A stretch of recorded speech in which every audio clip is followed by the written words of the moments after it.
Daí, gurizada, eu sou o professor Alessio e nós somos os Cacholas. Quer receber os nossos conteúdos? Não se esquece de se inscrever nas nossas redes sociais, ativa o sininho para receber as novidades. Então, bora lá!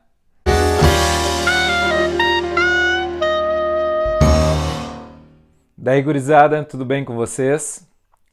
A nossa aula de hoje vai ser sobre introdução à ótica. A gente vai começar a falar sobre ótica geométrica. Então, para começar a nossa aula, a gente vai falar sobre ótica geométrica, sobre as fontes de luz e os meios ópticos e vamos falar também sobre alguns fenômenos ondulatórios. Então, let's bora! A óptica geométrica ela estuda os fenômenos associados à luz e sua interação com meios materiais. A luz nada mais é do que uma forma de energia radiante que se propaga através de ondas eletromagnéticas. Ela é responsável pela sensação visual que a gente tem. A velocidade da luz no vácuo é de aproximadamente 300 mil quilômetros por segundo, 3 vezes 10 na 5 quilômetros por segundo, ou em metros por segundo, 3 vezes 10 elevado a 8 metros por segundo. Ano-luz é uma grandeza que mede distância. É a distância que a luz percorre em um ano, viajando com uma velocidade de 300 mil quilômetros por segundo. Um ano-luz equivale em quilômetros a aproximadamente 9,5 vezes 10 na 12 quilômetros. Para representar um raio de luz, o elemento geométrico que a gente usa é uma seta. Quando a gente quer representar feixes de luz, a gente usa vários desses segmentos orientados para que a gente possa, por exemplo, fazer a construção de imagens em diversos instrumentos ópticos, como, por exemplo, espelhos, como, por exemplo, lentes. A gente pode ter esses segmentos que podem formar feixes divergentes, que é quando os raios estão indo de um ponto para pontos diferentes. A gente pode ter também raios convergentes, quando ao passar, por exemplo, por um sistema óptico, esses raios convergem para um único ponto. Ou a gente pode ter raios que são paralelos, que é como, por exemplo, chegam os raios de luz do Sol na Terra. Devido à distância do Sol até a Terra ser muito grande, os raios de luz que chegam do Sol até a Terra chegam praticamente paralelos. As fontes de luz podem ser de dois tipos, ou a gente pode chamar elas de corpos primários ou corpos luminosos, que são aqueles que produzem a sua própria luz, como é o caso do Sol, como é o caso de uma vela acesa, de uma lâmpada acesa, ou os corpos secundários, ou corpos iluminados, que são aqueles que não produzem sua própria luz, que refletem a luz dos corpos luminosos. Esses são chamados de corpos iluminados.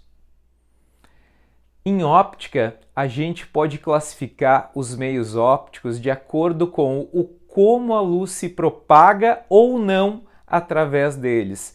Então, a gente pode ter alguns tipos de meios ópticos, como o meio opaco. O meio opaco é aquele onde a luz não se propaga através dele, que é o caso do muro. Um muro de pedra, por exemplo, a gente não consegue enxergar através dele porque a luz não consegue se propagar através dele.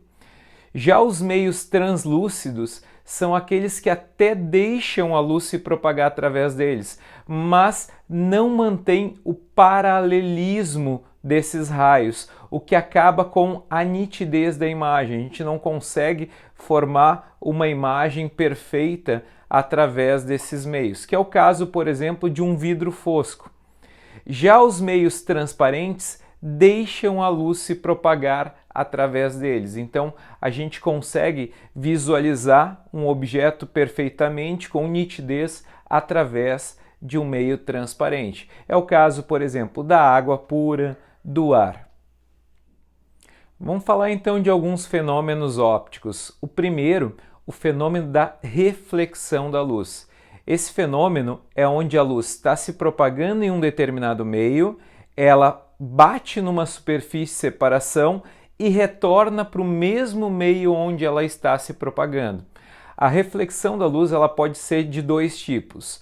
Ou eu posso ter uma reflexão regular, que é quando os raios mantêm o seu paralelismo, ou eu posso ter uma reflexão difusa, que é o que acontece em superfícies rugosas, e aí os raios não vão manter o paralelismo. Na superfície polida, eu tenho uma reflexão regular, na superfície rugosa, eu tenho uma reflexão difusa. Outro fenômeno é o fenômeno da refração da luz. Nesse fenômeno, a luz, ao atingir a superfície de separação entre os dois meios, ela passa de um meio para o outro. Só que ao passar de um meio para o outro, ela sofre mudança na sua velocidade de propagação e no seu comprimento de onda. Ela pode ou não também sofrer mudança na direção de propagação. Isso vai depender do ângulo de incidência. Esse é um fenômeno que a gente observa, por exemplo, na atmosfera terrestre. A luz do Sol, ao passar pela atmosfera terrestre, ela sofre uma refração, sofre mudança na velocidade de propagação, sofre mudança no comprimento de onda e, dependendo do ângulo de incidência, também sofre mudança na direção. Quando o Sol está nascendo ou quando o Sol está se pondo, ela sofre mudança na direção. Quando o Sol está ao meio-dia, por exemplo, bem em cima das nossas cabeças, vai sofrer refração, mas não sofre mudança na direção. A gente observa isso, por exemplo, quando a gente coloca um canudinho dentro de um copo d'água, parece que o canudinho está quebrado, mas é exatamente por causa da mudança da velocidade que acontece ao passar de um meio para o outro, ao passar do ar para a água, a passagem da luz. O fenômeno da absorção da luz. Nesse fenômeno, uma parte da energia da luz não vai ser nem refletida, nem refratada. Ela vai ser absorvida pelo meio onde a luz está incidindo. Na primeira situação, a gente vê, por exemplo, a reflexão. Na terceira, a gente está vendo o fenômeno da refração. Na situação do meio, parte da energia está sendo absorvida.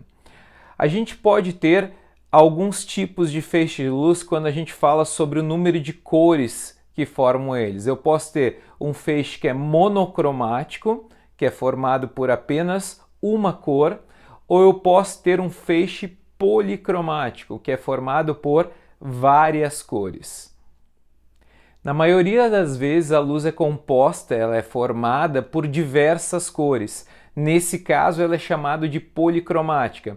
Por exemplo, a luz do Sol, que é uma luz branca, ela é formada por todas as cores do espectro. A cor branca, ela é uma composição do verde, do vermelho e do azul. Ela é uma luz policromática.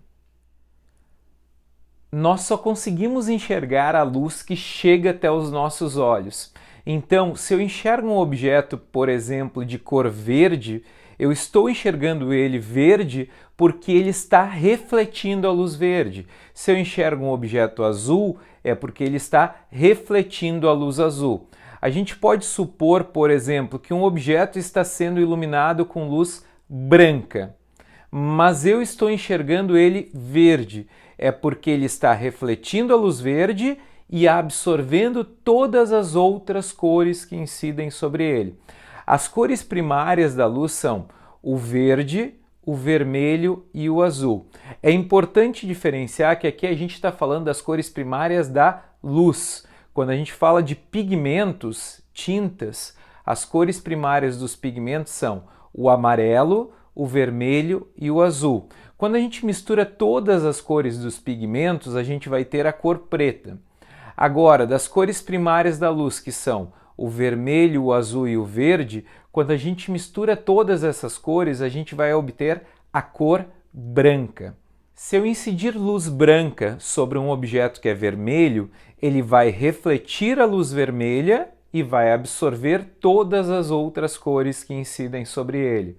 Se eu incido luz branca sobre um objeto que é verde, ele vai refletir a luz verde e absorver todas as outras cores que incidem sobre ele. Se eu incido luz branca sobre um objeto que é azul, Ele reflete o azul e absorve todas as outras cores. Se eu incido luz branca sobre um objeto que é branco, ele vai refletir todas as cores e não vai absorver nada. Se eu incido luz branca sobre um objeto que é preto, ele vai absorver toda a luz que está incidindo sobre ele e não vai refletir luz alguma. Vamos imaginar a situação de uma bandeira do Brasil colocada na parede de uma sala totalmente escura. Essa bandeira eu vou iluminar com uma luz verde, com um holofote que tem luz somente verde.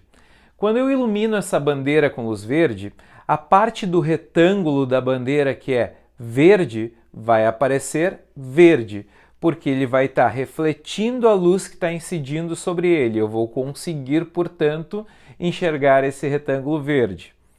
O losango da bandeira, que é amarelo, ele vai aparecer para mim preto, porque se está incidindo luz verde sobre o losango que é amarelo, ele vai absorver o verde, mas não tem luz nenhuma para refletir. Então ele aparece preto para mim.